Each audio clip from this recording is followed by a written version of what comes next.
Nobody move. Nobody gets hurt. I'm Nick G. I'm Mike D. And this is Good Cop, Bad Cop. I'd like to thank our sponsors today, Pop McCann Whiskey, smoothest drink in the land. Grab your bottle today at popsmcannwhiskey.com. Also like to thank Friends of Martina White. Visit votemartina.com for more information about the work Martina has been doing as state representative of Pennsylvania. We would also like to thank our sponsor, Beyond Creative. If you're ready to take your online presence to the next level, visit beyondocreative.com or call 267-362-WEB1 to discuss your project. And our title sponsor, AR Law, arjusticenow.com. We fight so you don't have to. Adams Renzi Law. All right, welcome to today's show. We have a good one lined up. We have police officer Tommy Morrow from the Philadelphia Police Department. Tommy's a very interesting story. He was shot in the line of duty. He was able to rehab himself, not only get back to work, but he's in a specialized unit now. So we'd like to welcome you to the show, Tommy. Thank you. Thank you for having me. Let's get right into it. You want to go right to the meat of it, or you want to? Well, let's. I want to know where you assigned. Where were you assigned? When the incident took place, I was assigned to the 26th district, which is Fishtown section of Philadelphia. So where is that? So because people that don't know Philadelphia proper, it's a Badlands. It's probably everybody knows Badlands. Everybody knows Kensington. It's probably within a mile from the heart of the opioid epidemic that's been going on there. Okay, and how long are you on the job now? May for me will be 10 years. So this May is 10 years. So, and when this incident took place, when was that? It was December 21st, 21. Yeah, okay, 21. Yeah. Looks like a baby, doesn't he? Yeah. So, God, Tom, you look like you're 18. Yeah, God bless Good genes. I'm a little jealous right now. Yeah, me too. So he's got 10 years in already, right? And you got shot, so almost 4.5 years ago? Is that 4 years ago? Yeah, we're coming up on 3. December will be 3. Oh, okay, right, 21. Yeah. Okay, all right. So when did you go into the police academy? I joined the Philadelphia Police Department May of 2015. How old were you at that time? I think I might have been 21. I think I was 21 when I joined. Okay, just like me. Yeah, I was 19 when I got the call and 20 when the academy started. I was a baby myself. I had no business being a cop at 20. No, you didn't. I'm sorry. Yeah, I'm sure you could attest, Tommy. I get you go to a disturbance house. There's two people who are 36, 38, looking to me about their marital problems. You haven't I'm even like, shaved yet. Yeah, I'm like, dude, I'm 20 years old. What do you want me to tell you about being married? Right. You stop whoring around. Right. And you stop doing this. And you'll cook for him when he comes home. That's how it used to be. And if not, just go your separate ways. Mm-hmm. Yeah, it's crazy. So I guess you kind of felt the same way, I could say. Yeah. When I got on, it's kind of funny looking at it now because you can't, like, the police departments now are like begging people to join. Like they can't get anybody to join. Right. And when I got on, pretty much you had to do the fitness test, you had to pass all the psychological tests, you had to do the polygraph, you had to do everything. How'd you do on the polygraph? I think the numbers then was probably about maybe I think it was 300 to 1, 200 to 1, something like that. Yeah, let me ask you: is there still questions about you think about killing your parents? Do you hear voices from your dashboard? Do you like flowers? Yeah. Do you love flowers? Yeah, a lot of really weird questions. I heard sometimes they get answered extremely weird, and then yeah. You can't. You see, that's the one thing they look for in those answers: extremes. Oh, yeah. And I knew that going in, even though I was extreme, I answered non-extreme. Well, obviously, they didn't weed you out. How brilliant am I? They didn't work out that well. Okay, so you're in a 26. You're signed. How long into your police career are you up until the shooting? At the shooting, I was probably about maybe 7 years on, 8 years on, somewhere around there. Okay, so the question I would ask, like as a seasoned cop, I would say, was it your first shooting incident? So it wasn't my first time. I would say being on a block when gunshots are ringing out. Okay. I know the feeling. Yeah. Yeah, it might have been 3 or 4 times maybe. But you were never directly involved in a shooting. You never fired your weapon. Never. Even to this day, I've never fired my weapon. Okay. And okay, well that answers one of the questions. Yeah, there you go. Yeah. So lay the scene. You get a call, or you just happen across. Is it a pickup job, or is it a call? It was actually it was a call that came out, but it was kind of funny, like how coincidental how the call came out. I was parked underneath of I would say I'm kind of closer to the Temple University side of the 26th, and I'm parked on the side of the road, and I happen to pull over. I look at my phone. It's my daughter's mom sends me a video, and it's my daughter. She's taking her first couple steps. Her and I were split maybe when my daughter was 3 months old. And so I'm pulled over. I'm looking this video, and I'm proud as hell seeing my daughter taking her first couple steps. Swear to God, I'm not making it up. And my brother ended up calling me. My brother's a cop in the 35th Alany Germantown section, and he's given me information about a shooting that just happened in his district that is somehow related to my district. So I'm getting all the info. I'm trying to jot everything down. I'm trying to keep in mind everything that's going on, just in case something happens up in our end, retaliation shooting, something like that. And I remember the call came out for a robbery. And it was at pretty much, I guess you can kind of say, the 4th and Girard area. I hear the call come out, and I tell my brother, I'm like, all right, Rod, I got to go. There's a robbery that's coming out right now. I'm about maybe 6 blocks away, so I'm going to pick it up. And I had only an hour left in my shift. Are you solo at this time, or do you have a partner? Yeah, I'm solo. I think definitely at that time, you kind of like, we're kind of dealing with COVID's still going on. Is it normal to be solo in the 26th district? That's a question. It's normal in Philadelphia. Yeah, usually in the whole entire city, they want you to be doubled up just because the city's just chaotic. That's why I'm asking these questions. But and you're solo. The Philly's so short-staffed. So, right now. Is that part of the reason why you're solo? Because in Brooklyn, there's only 2-man cars, and most of Queens and the Bronx and Manhattan. There may be some solos in Staten Island and some of the outer parts of Queens, but that's it. And that's only on a rare occasion. Right. And usually you're not a response team. You're usually doing administrative responses, like to a past burglary, past larcenies, things of that nature. You may get a solo call, but in the city, it's only 2-man cars. So I asked that question because any perpetrator is going to see 2 or 1. You know, the odds are better if there's only one cop showing up, right? I mean, and obviously now you roll up to a robbery. You have a description? Do you have a description? Yeah, kind of like a brief description. And as soon as I pull up, I'm greeted by the victims. And the victims are telling me that they just got robbed at gunpoint. Right. Were they shot? Was there any injuries? There were no injuries. They said they described the handgun. They said it was a black handgun. He pulled it on me. He went down the street over there and then made a left back in here. So when I show up, I leave my car in front of their house and I get on foot and I start walking up on foot. And I'm like 10 minutes has gone by. For a lot of the robberies and stuff that happen in the city, usually by the time we're getting there, 10 minutes is a long time. Usually the guy's long gone. Yeah, he's sleeping. Yeah, long gone. So I'm looking for cameras at this point. If I can get any video of him hopping in the car. So you're not looking for a perpetrator really at this point. Yeah. I'm not. He's sleeping, gone with the wind. Yeah, I'm thinking the guy's more than likely out of there. He's gone. And so I'm looking for cameras, and the road kind of comes to like a little section. It's super tight. You can barely get a car down these streets. It's very tight. And I see a guy in one of the streets, and he's not fitting the description 100%. There's a couple things that were off. He's wearing a COVID mask. I see him come down from the stoop of the step with a storm doors open. I don't know. I told myself right away, maybe I'm giving him the benefit of the doubt. Maybe he lives in that house. Maybe he's taking the trash out. I 100% watched him walk down from the step, storm door open, and then fooling around the area with the garbage can for a little bit.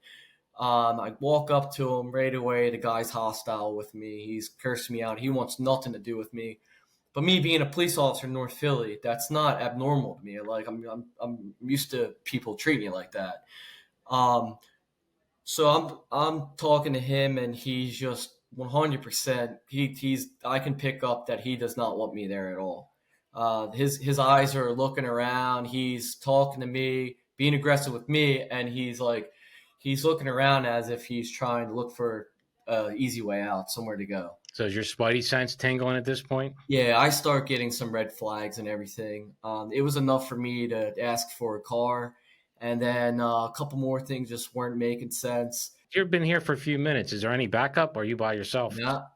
There was maybe one or two patrol cars because there was actually a certain point in time where when I was on foot before I came in contact with my shooter, there was a time where a vehicle passed by me and it was bodied up with people and they were wearing like ski masks and stuff. So I immediately grabbed my radio. I gave the description of the car. As I gave the description of the car, other units in the area were looking for this car. I originally thought that could have been the best chances that these were the doer. It just happened to be a neighborhood of robbers. Yeah, well, this is North Philly, Kensington. Yeah, everybody was doing robberies that day. You just happened to have a different set of robbers. Go ahead. Yeah, and where we were at, it was a gentrified area, so it's you've been having like people from out of the state. Out of the city. Because they say hello. Yeah, moving in. They have no idea where they're living at. Yeah, it's wild down there. The brownstones. Yes. Listen, you'll get $1 million. Bodies. Oh, no. You have $1 million house next to a crack house. Yeah, perfect. Yes. Yeah, and they like you could be flying to a shooting that's taking place, and you'll have some like lady jump out in front of you as you got your lights and sirens on, and then she's screaming at you that she needs a cop to take her auto accident report. And I'm like, lady, there's a shooting I'm going to right now. And then I see on the board that now there's a complaint on police. Sorry, I'm not stopping for you. I got to go to the shooting. Yeah. Wait. You see on the board there's a complaint? Oh, yeah. So, we have a mobile data terminal, computer, laptop in the car. On your you car? can see the list of jobs that pop up. And so there's a complaint? They list a complaint? Oh, yeah, the list of complaint. So wait a minute. You're on. I've answered many of my own complaints. So you're on the way to a robbery / possible shooting, whatever's going to happen. Someone wants a report taken. You can't stop. You go, I'll be back, but I got to handle this robbery first. They're annoyed because they have a meeting tonight with the local councilman, and you're not taking the police report quick enough. Is that what essentially? Yeah. So then you notified them? Like, how do you get But it goes right for 9/11? How does this happen? Yeah. Yeah, it's they call, they put in the complaint, it shows up on our board. Yeah. Yep. It shows up on our board as complaint against police, and the supervisor has to respond to it. But so supervisor's supposed to respond. Boy, I'm glad. Yeah, it's a different time. I'm glad I got locked up when I did. This is crazy shit. First of all, the guy that was giving him a hard time, you did the right thing. Immediately called for backup as soon as you sensed there something was wrong. I knew something was wrong. In the meantime, you have to. I'm responding to you. Okay. He gets a call for a robbery. Comes over the air. Not you weren't directly, but you were close enough. So usually in the city it'd be ding ding ding when a major job comes over. They hit the dinger. Yeah, same here. You hit the dinger. You listen up. Robbery in progress. Such and such a location. Essex and Fulton, whatever. And you're in the area, you're responding, but usually there's another car or two responding that's local enough to get there in a reasonable amount of time. So you show up knowing that you probably heard Sector Charlie, Sector Eddie, Sector Frank, whatever is responding. That's what we have to location. So there's at least someone coming anyway. Am I correct? Yeah. I mean, you would hope so. When I don't want to get too much into details about the shooting because that's fine. Is okay. Yeah. It still is ongoing. Okay.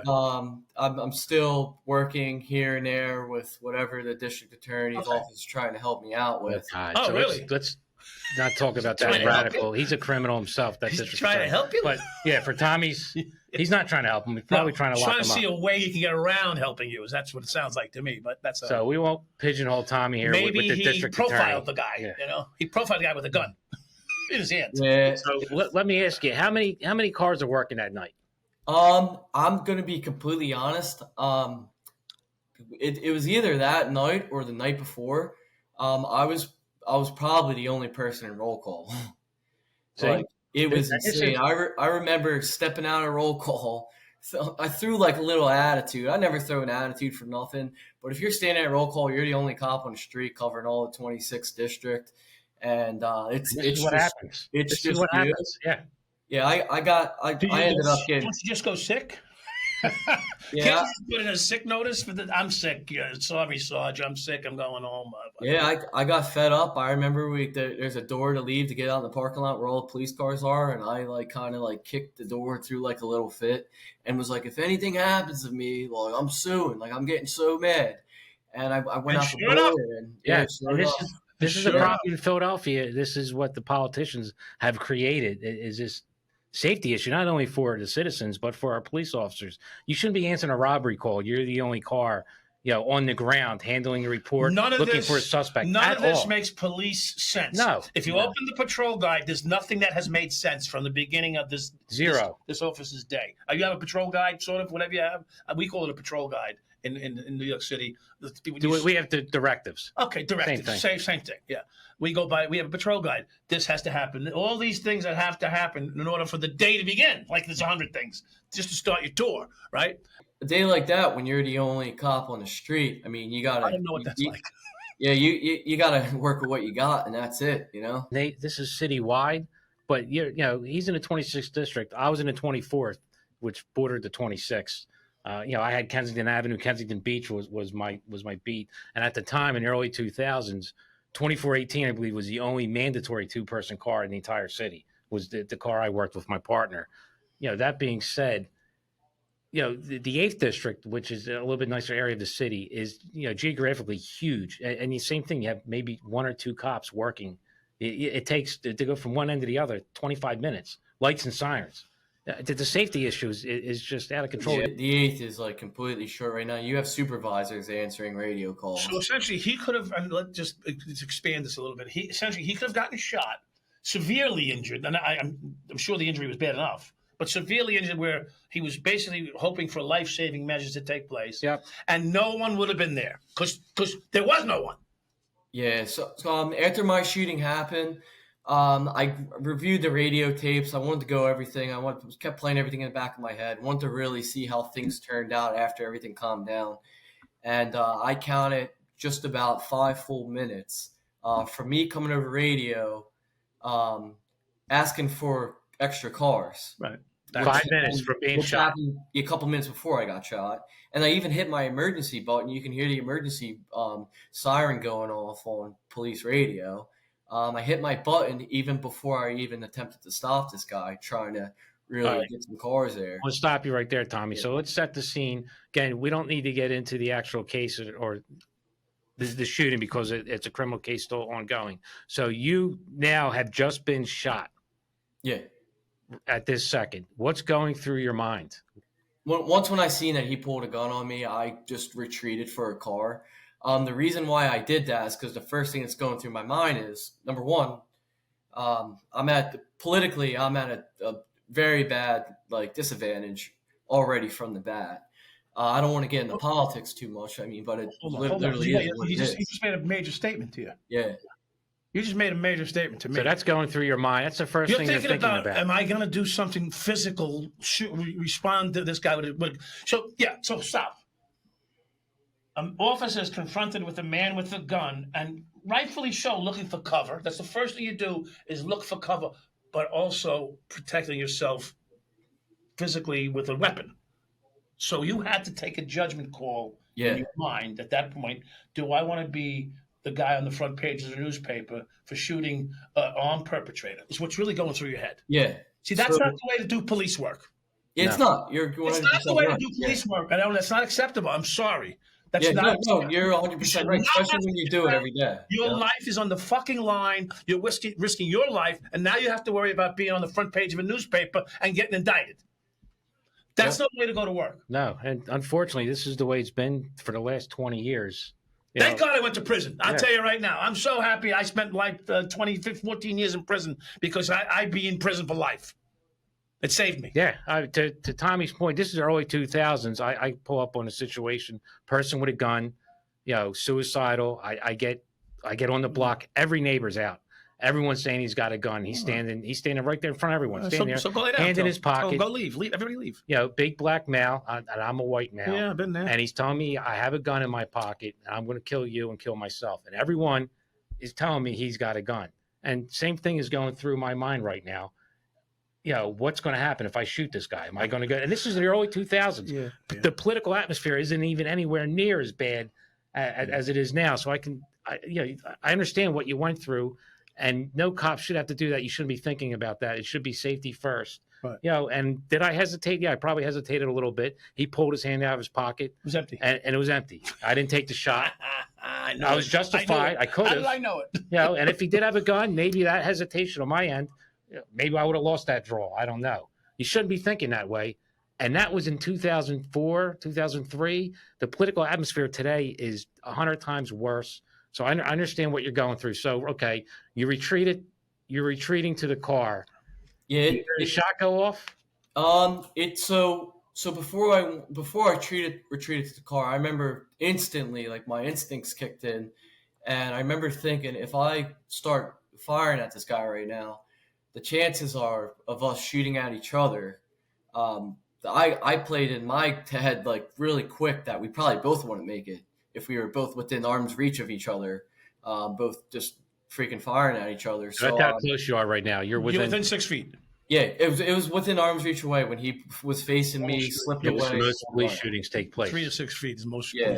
So and we do a lot of training, close stuff, pulling the gun out real quick, hip firing real fast.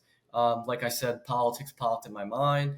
And my first thought in my head was run to a car, get covered behind a car. If the guy wants to still have a shootout with you, if he still wants to have his gun out, at least I can get into a shooting with him where my best advantage would be behind a car, protected with a car. That's understandable. Yeah, so I retreated to the car and I threw my back to him. I remember telling myself when I threw my back to him, this is it. Like, I'm going to feel it. I'm going to feel it. I'm going to feel it. If you, the video is online, you can see the whole entire video. Oh, okay. I remember throwing my shoulder up and I tucked my shoulder. When I tucked my shoulder, it was like my last footstep around. I don't know why I threw my shoulder up. It was like some instinct real quick. I guess I was trying to protect my head a little bit. Imagine that. The back of my head at least. And Look at Trump shooting. Yeah, I went running behind the car and I heard the first gunshot. He fired at me a total of 3 times. The first gunshot, I felt it. I felt it right away. What did it feel like? It was like, I don't know. I guess because it happened so quick, and by the time you think about it, you're like, all right, well, it's already done. Like, whatever happened already just happened. But it was hot. It was extremely hot, really hot, burning pain, and it felt hot for probably the whole entire time. We're looking at that picture. Can you see that, Tommy? So there's an entrance in the back and an exit in the front, correct? Yeah, you're seeing the bullet come through the back shoulder and then it exiting through the front shoulder. Right. If you watch the video, you can hear the first gunshot and then you can see a puff of smoke. Sure. It hits one of the cars that I'm trying to run between, and you can see the puff of smoke from the bullet going through my body and going through that car. So I'm gonna go out. I'm gonna go on a limb and say something here. Nothing about Tom, but this guy actually he's fired his guns quite a bit. This guy, you're not the first guy he shot. I'm gonna tell you right now. Yeah, I can tell you that 30 days. Assumption. 30 honestly, 30 days before, it might have been a little bit more than 30 days, but it was close to about a month before I came in encounter with him. I handled the shooting only a couple blocks away, and it was him chasing somebody down the street, firing at them, goes into a corner store. It's the same guy. Corner store, and starts shooting up the corner store inside. And without me saying too much, there's a difference between making the wrong decision and number one, you're pulling the trigger anyway. You're already intended on what you wanted to do. Right, it made clear. Yeah. There is no, if you got a gun in if you left your place with a gun in your hand, there's no, like, you already have your mindset of why you have that gun in the first place. Yeah. Okay. We'll reel you back here. So you just got hit. You're behind the car. Yeah. What's going on now? What are you thinking? So Are you on the radio? Yeah, I don't even think I still have my gun in my hand. I dropped to the ground, and my first reaction, for me as a kid, I give a lot of props. I think my dad's a huge reason why I'm probably alive today. My dad as a kid was like strict on me. Anytime he got hurt, playing hockey, this, that, the other. You fell, you get up, you get up, get up, get up, screaming at you, get up. Right. And my dad's voice was going through my head that This is day. going through your head why this is happening. So him screaming at me to get up. So the first thing I did was pop right back up, and I begin to chase the guy down the street. Yeah. So earlier today, I'm talking to Tommy. He says, "Oh, listen, I'm going to make this Did you statement, catch him? but I'm not a badass." So Yeah. I Did said, you catch Tommy, him? I couldn't catch him. The reason being, come on, man. No Yeah, excuse. You're just shot. You should have caught him. yeah. So I actually tried to draw on him, and I realized real quick, if you pull up the video, if you see the video, I realized real quick that I'm in a lot worse shape than what I originally What thought. shoulder were you shot in? Is it your gun hand? It was my gun hand. So Okay. my gun's down at my hip. I Yeah. go to try to pull my gun up, and I couldn't even get my gun in my holster. That's how destroyed my arm was. Oh, like the Secret Service agent on the Trump shooting the other day? She couldn't find her holster? You know what I'm talking about, right? Oh, yeah. Yeah. I'd like to thank our sponsors today, Martina White. Friends of Martina White can visit votemartina.com for more information about the work Martina's been doing as a state representative in Pennsylvania. And let me tell you, Mike, she's a big supporter of police. She backs the blue. She's a proven fighter for families, women, everybody. Is she a patriot? Is she America first? Absolutely. She encompasses, the American spirit for sure. We have a big population of listeners in Northeast Philadelphia, Southeast Pennsylvania, which would be her area. So you can check her out. Has Vote she Martina. been in? I'm not familiar with the Philly district. Is she new to the scene, or is she, looking for re-election? She'll be up for re-election in a couple years, but she's been around for a while. She has a proven track record. Okay. You can check her out. Her record really speaks for itself, especially when it comes to fighting for everyday citizens and backing the blue. It's nice to have someone back in the blue. I mean, these officers are out there risking their lives every day, and with little pay and little appreciation in today's environment, it's been very difficult. And as you know, being a Philadelphia guy, Unfortunately, that's something that's not common. Should be. It used to be a time where both sides of the aisle agreed on law enforcement, and that's something that's completely lacking. But with Martina White, she steps up to the plate, always has our backs, and does what's right. great. Good luck with Martina. Yeah, you can get more information at votemartina.com. I'd like to thank our title sponsor of the show, Adams Renzi Law, AR Law. They can be found at arjusticenow.com. And just to let you know, I know both of them personally. Christy, one of the nicest people you'll ever meet, total sweetheart, absolute pit bull in the courtroom.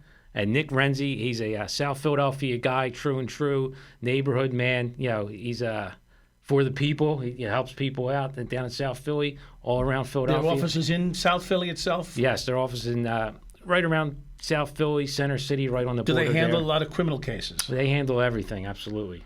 Are they on call 24/7 for someone who might take a pinch somewhere? Why, you might be taking a pinch I mean, you never know. I mean, wherever you show up, you got to be ready. Well, you can keep their card on you. Well, Go to their well, website and good, call them up. Will they give me a deal since they're sponsors of the show? You might get a percentage off. I'll have to talk to her. Okay. Yeah. If you used them a few years ago, you might have not have gotten 14 years. Well, that's another story. Another story for another time. That's right. Again, AR Law, check them out. arjusticenow.com. We would also like to thank our sponsor, Beyond.0. In today's world, your business is practically invisible if you're not online. With so many options for marketing your business, it's easy to get confused. That's where Beyond.0 Creative steps in. They have the expertise to help you with all of your marketing needs. Need a website that wows visitors? They'll build it. Want to reach more customers with Google Ads? They'll make it happen. They'll even manage your social media so you can focus on what you do best. Beyond.0 Creative is A+ rated with the Better Business Bureau and Google Premier Partner. They're the real deal. If you're ready to take your online presence to the next level, visit beyondocreative.com. That's BIONDOCREATIVE.com or call 267-362-WEB1, Web 1 to discuss your project now. This is a very sobering moment, I want to tell you. First of all, I almost cried here already today twice, okay? Once when you talked about your picture from your daughter walking. I mean, here's a guy receiving a video from his ex-wife, all right? You were separated or... ex-girlfriend, yeah. Ex-girlfriend, all right? And a picture of your daughter taking her first steps. You receive that something that you might, if you didn't look at that then, you might have passed and never have seen it. That's number one. Or your daughter knowing that you didn't see it, number two. It's a hell of a contrast. Just going from looking at life evolve to almost losing your own life in the same breath. Okay? If that doesn't impact people, I mean, I'm getting emotional again right now just thinking about it. And then, as he's on the ground, getting shot at, he's thinking about his father. Like, you went from a child's mind, set to your father, all within 6, 8, microseconds. 10 minutes. And that level of, I don't know what we would call this, that level of emotional connections and with the depravity of someone willing to take your life like you're nothing, and all that emotion there of raising a child or being part of a child's life, being a child to your dad, all that shit combining in the middle of a shooting. I mean, you can't. That's like a script. It's real life. Yeah, right. We should do a movie about this kid. So, you get up. What's going through your mind? You realize you're shot. He's chased the guy down. He can't catch the guy. How does this come to a conclusion where you end the night in a hospital? How does that happen? How do you get to the hospital? So I go over radio and I'm screaming. Or I'm not even screaming, actually. It was kind of one of the funny things. Slowed down. Did things slow down for you at that moment? Everything. I guess I handled it real well, and everything went through my head kind of like real like slow motion. When I figured out my arm wasn't working, I was like, all right, I got to build distance from this guy, but I don't want this guy to get away. God forbid I end up like not making this. I just want to make sure this guy is caught. I don't want him to get away. So I pulled off him a little bit. I can hear him going over the fence. I can hear stuff crashing on the other side of the fence. I keep letting radio know. This guy's on the fence. I'm here, radio. I'm shot. Radio didn't believe that I was shot at first, only because I was so calm when I was saying it. And they asked me. That's good. I think a total of 3 times. I was like, wait, you're shot? Even a supervisor came over who's known me my whole entire career, who was in the 24th district. He came over radio and was like, wait, you're shot? And I had to be like, yeah, I'm shot. Like, I'm shot. I'm giving my location. And they said that I was so calm on the radio, they couldn't even believe that I was shot. Yes. It was I've never been shot, but I've been in very high stress situations where shots had been fired and have been in, picking bodies up, arriving as they just hit the ground, and everything slows way the fuck down. For some, like most people, because I'm an excitable guy, people think, oh, you're hyper. When shit goes hard, I go slow. Is that? No, that's absolutely fair. Definitely, yeah. I was in a police shooting, I've and never same thing. Shooting. Everything slowed down, and it was wild. Like, I was hyper focused. Everything around me was very slow. It was like slow motion, almost like out of a movie. And then like that, boom, everything just went right back to normal. Right back to normal. Yeah.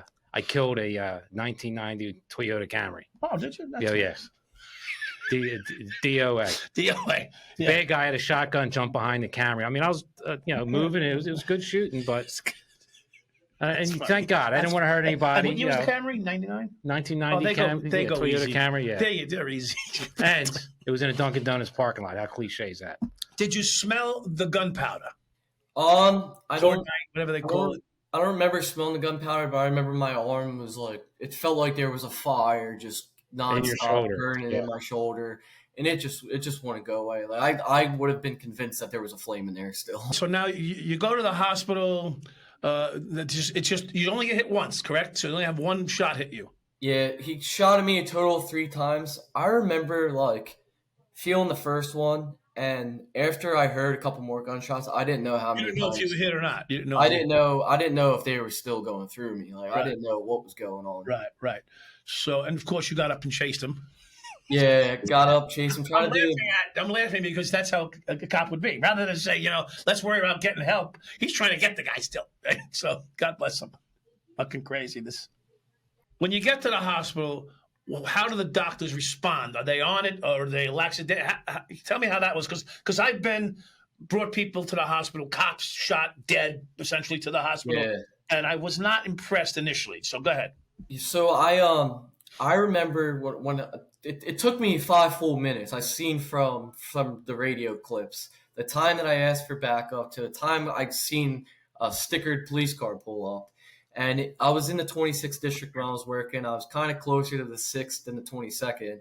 The first car that pulled up to me was a 24th district cop, and 24th district pulled up, and they're like, "Come on, Tom, let's go, let's go." And I remember um, telling the cops like, no, I'm going over the fence. I'm getting this guy. I'm definitely going over. I give huge props to a cop that I work with, George. But you weren't drinking or anything.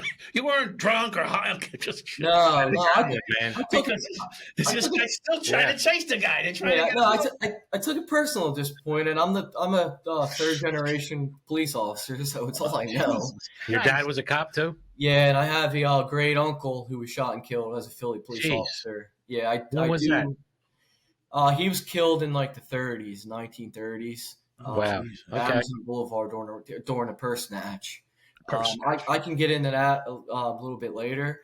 Yeah. But I finally get in the car. But George said, "Tommy, you don't know how many times you're shot. Just get in the car." That's right. George. What's George's last name? George Sintra. I owe him everything, because if I would have hopped over on the other side of the fence, I don't think I would have been able to. No, it would have been a bad idea. Yeah. All right, we got the video. We're going to cue it up now and play it. So the perp was across the street on the staircase. That's behind the car. Yeah. There's a couple seconds that happened before then. We were within arm's reach away, and I asked him to come here I said, "Come here for a minute," and I grabbed my handcuffs out. I went to go grab him. I wanted to detain him to see if I can get an ID from the victims. So I go to grab him. I get the handcuffs, and I try to get him with the handcuffs. He slips out of his jacket. We're wrestling around for a couple seconds. He gets within arm's reach away from me. We're both on our feet, and he gets within arm's reach away from me, reaches in his waistband, and I instantly see the handle of the gun coming out of his pants. He's pulling it up. I grab mine out real quick, and my first instinct was run for that car. So right there was me telling myself, like, run as fucking fast as you can to get to that car, because this is going to be bad. Yeah. See, I was in a situation similar. Of course, I didn't end up shooting the guy. And what happened was, we were in a vestibule. I'll give you an example, Tommy. So much like yourself, you responded to something. I was responding to a civilian in the street telling me he's got a gun in that bag. I chased the guy into a vestibule in Brooklyn, right off the Sutter Avenue. I forget the name of the street offhand. Nice vestibule, by the way. One of those like glass doors that open up. You didn't take anything out. No. Everything's still there. It's a nice one of those glass door vestibules, and like I didn't know they had them still. They still with the glass in it, I guess. And sure enough, it was a nice. I go inside, and he's trapped. See, you think he's going into his building. It ain't his building. Right. He's trapped now between the vestibule and the doorway into the hallway, right by the mailboxes. And he's standing there, and he's got the bag. I go, drop the fucking bag. I'm yelling, drop the bag, drop the bag. I got the gun out on him. He doesn't drop the bag. I'm squeezing the trigger in this vestibule, and it's only about, I guess, a foot and a half. My gun's on his stomach. Right. Okay. I'm squeezing the trigger, and I grab his hand, and the bag is empty. He's got nothing in the bag. Yeah, see? And I'm about to kill this guy. And he happened to be an African-American guy. And a year earlier, our friend was locked up, and that's why they took the trigger off the top of a 38. Because what you had said, Al Sharpton at the precinct marching because the cop cocked his gun back, lowered his hand on the car because it went off, yeah. It pulled the trigger. You only need 4 pounds of pressure. He lowered his hand onto the car to just a point on the guy. Gun goes off, hits the guy right in the heart, and kills the kid in the street. Okay? So within a year, I'm stuck confronting this guy, like Tom says. And here I am in every rightful position to shoot this guy, Tommy. So I've been there. And I'm considering, do I kill this guy and be on the front page of the newspaper too? It's not that it didn't go through my mind, but it certainly would not have been the decision that stopped me, okay? Because I'm raised, and we all were raised like this. Tried by 12 or carried by 6. I'm going to go with the 12, and take my lucky shots. But so But something inside me said, grab his hand. I grabbed his hand, and the bag was empty. Of course, I knocked him out after that because I was going to kill you. He's still a threat. You're alive. You're alive. I was going to kill you, you bastard. I was mad. Like, why did you do this? And this guy here shooting at you, he had no reason to shoot you. He's already been shooting. He does shootings. This is what he does. Yeah, it's just another Now day for him. You've limited his opportunity to do more shootings. I mean, he should be upset with himself. He should have shot one of his locals rather than the cop. So you're watching that video. What is that? How does that feel to you? I guess video again. I've seen it so many times that it's all right. I think I've handled everything extremely well. I mean, it's my third or fourth time being on the street and gunfire's going off. My rookie year, there was another job that I had that video is on YouTube. I seen a guy at the middle of I'm sure you worked the Puerto Rican Day Parade before. Oh yeah, many. My rookie year, a guy goes by us with a gun in his hand. Not that parade. Yeah, it was really windy that day. Shirt blows up, and one of the cops seen a gun on his hip. He lets us all know. He ends up pushing the guy back our way. He tries to come up to my side. I tell him to get on the wall. There's like 4 of us that are fighting this guy. He's high on PCP or whatever. Just got out of jail for killing somebody over a pair of sunglasses with a shotgun. And good sunglasses. I guess so. I mean, I think it was like back in '93 or '94. What they used to call gazelles? Did they have gazelles at one time? How many people got killed in East New York for gazelles? Kango hat, forget it. Jordans. It was great. Yes, so like it wasn't. We get this guy, and this guy ends up on camera and stuff, pulling a gun up at us, and he like points it right at me. We wind up going to court for that. He got sentenced for quite a bit. So that's on camera too. Yeah, that one's on camera too. That one's on YouTube, and so he gets in trouble for that. So I mean, my point behind that story is I've been through a lot of stuff. Yeah. Well, you have 10 years being on a cop in Kensington. They say that you've got enough experience if you got a year or 2 years on. Like you're already training other cops at that point. Right. Yeah. Right. Yeah. 100%. That's being a real cop, man. Chaos every day. Yeah, you're a real cop, bro. You see what they see in 20 years, some of them. Yeah. But I think I took it really well. I think one of the things why I took it so well was number one. Do I have issues with my shoulder right now? I do. Like I can't be. Like I'm like my family does construction and carpentry and everything. Like you won't see me using my arm above my head to start hanging drywall on the ceiling. Like I'm not gonna be able to do that anymore. I'll play with my kids right now. Since my shooting, I have a 1-year-old boy. I've my daughter's now 4 years old. She's about to be 4, and then I have a boy that's going to be on the way. He is on the way right now. He's going. Are you married now? I am married now. Yeah, and my son that's on the way. He's going to be here in November. So I got a junior that's here now since the shooting. I got another son that's going to be here pretty soon. So congratulations. When I'm wrestling with the kids, I got to tell my kids every now and then, like, Dad's bad shoulders hurting. I got to put no more wrestling. I got to put you down. So I do see the kids get bummed and stuff a lot. So you're back on the job? Yeah, believe it or not, I was only out of work for about 30 days, and I went back. All right. All right. I mean, I'm not the type of guy that wants to spend time at home. I also do own a flooring and carpeting company. Plug your business. Morrow Flooring? Yeah, Morrow Flooring. How do you spell it? Morrow, Morrow Flooring. I do the Bucks County area. In, got a website? I do have a website. I believe it's down right now. I got to redo the whole entire thing. All right. I'm on Facebook. I post a lot of my pictures there. And 99% of my work is military and cops. And it's all word of mouth. I don't advertise. I don't do anything like that. Good for you. And so I stay busy. I don't like to be home. If on my days off, I'm putting floors in. And that's pretty much how I think I took everything really well. So I was told that you're now with the K9 unit. Is that correct? Yeah. Yep. Yeah. I'm with the K9 unit. I have so your partner's now a dog, right? Yeah. German Shepherd. Now, does the dog live with you? He does. He lives with me. Yep. How do you like that? I love it. He's awesome. He's he's my best friend. I had a dog that my mother bought me when I was 18 years old. That passed away maybe 2 months before my shooting happened. So around the time I was still upset about the dog passing away. Sure. It's your best friend. What's his name, Tommy? What's the new dog? So my partner, his name is K9 Kai. He'll be 4 in December. Yeah. So you do the flooring. You stay busy. Are you a Philadelphia fan? I see you got the P on your head there. Yeah. I'm a huge Phillies. The Phillies brought me down actually for a hometown hero. I got to change out the third base.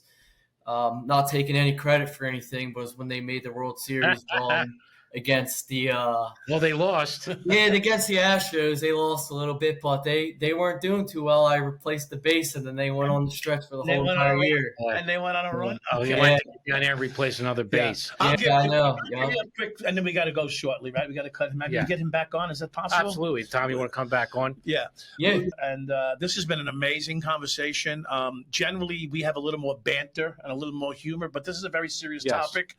And I want our audience to know that that we take police matters very seriously here. And although he's the bad cop and I was the good cop, it's just it's still life, and we all have respect for the jobs we did. And some of us learned later on in life that what we did was wrong. So some of us take a while, and unfortunately, in my case, I feel I get embarrassed when I talk to heroes like you. I have to be honest with you.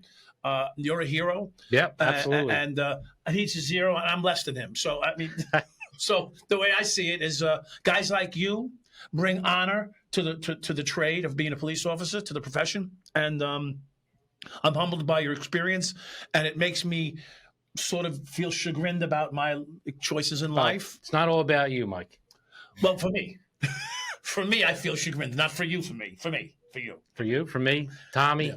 So we appreciate him. Yeah, I want to thank you, man. You are a badass for sure. Yeah. You're a hell of a guy. You're stand up. One of the best police officers Philly has. We're proud of you.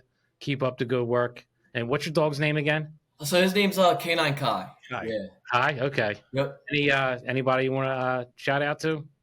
If I could actually give a shout out, I actually so you would think about after going through a situation like that, you got to get on some hobbies and stuff. I love to go hunting and fishing. Mm-hmm. I've been up to if you guys want to check it out sometime, it's called Camp Freedom.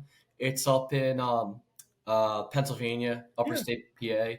Yeah. They do a phenomenal job at getting military guys that are disabled and police officers and firemen that've been involved in a lot of stuff. Who runs it? Do you know the person that runs it, or the one of the things I struggle with since my shooting is my memory is okay. Like it's I have issues here and there with it. Okay. With small detail stuff with names, and I come across right so there many with people. You. Yeah, so I can definitely pass that info on to you guys.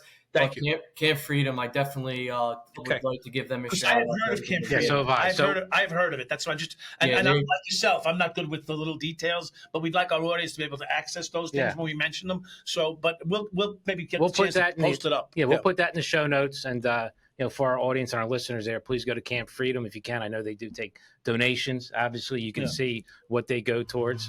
Very effective. Tommy, thank you very much. If you would, we'd like to have you back. Definitely. And I'll be in touch soon. God bless you, brother. This episode is sponsored by AR Law, PA State Rep Martina White, Biondo Creative, and Pops McCann Whiskey.